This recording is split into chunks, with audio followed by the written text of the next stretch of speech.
Hey, greetings everyone, and welcome back to another episode of Plan B Success. The other day, I met a friend's family and got into a conversation with his middle school son. And this is how the conversation went. He ended up saying, "I don't think I'm very good at anything." I asked, "Why do you think so? There's so many things you do and like besides your schoolwork, so tell me about it." He said, "Yes, but I'm just average with the things I do." Then I said, "Okay, let's see. Why don't you tell me what all you do?"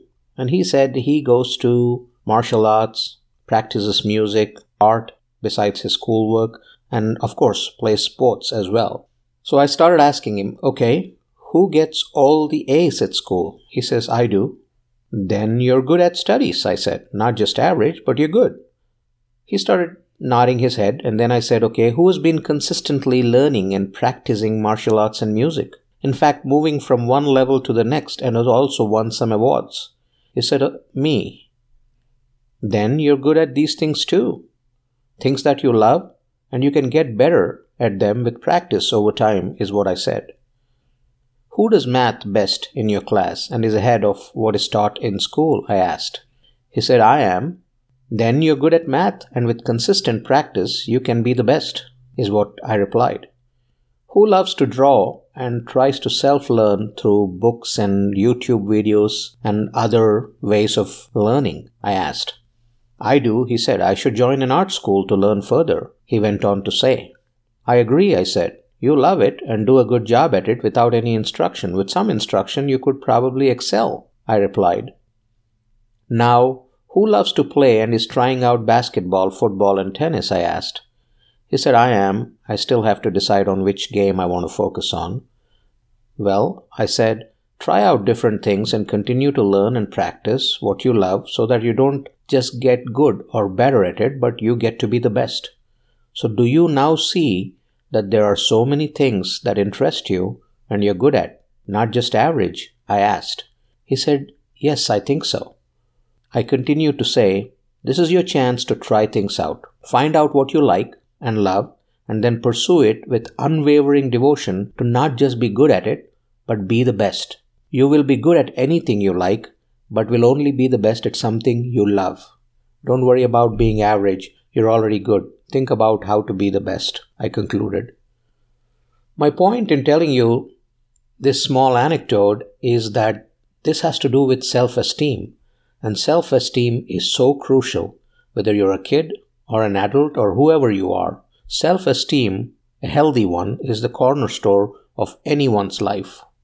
Self-esteem is a vital part of any growth plan, don't you think so? Be it for kids or for us adults. It is very important that one learn to have a healthy self-respect as a contributor within the family or at work or the community at large.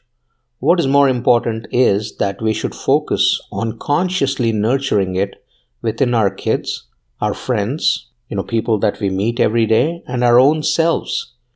In today's stress-driven environment, it's possible that you are constantly questioning your self-esteem.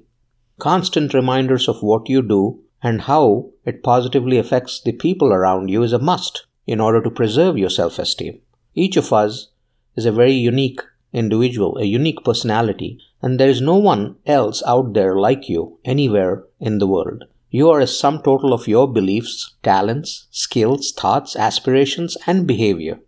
Your surroundings, your past, and your present have a bearing on who you are. There's no denying that. But it's you as a person that can decide on what aspects of these experiences from your past or even your present you would like to focus on in order to make the most of your future. There's always a mix of positive and negative things in anyone's life. It depends on what choices you make in terms of focusing on them. What's your inner voice telling you in your head all the time? The inner voice that you have inside you is not truly you. You need to recognize that. It's different from you. And it can go in different tracks. It can go down the negative path and turn you into a negative person, or it can go down the positive path and turn you into a positive person. And you, my friend, have control over that inner voice. You can train it, educate it, and get it to see things for what you want to see. You can ensure that it's always on the positive track if that's what you want to do. And that's how you can ensure yourself and your inner voice a very healthy self-esteem.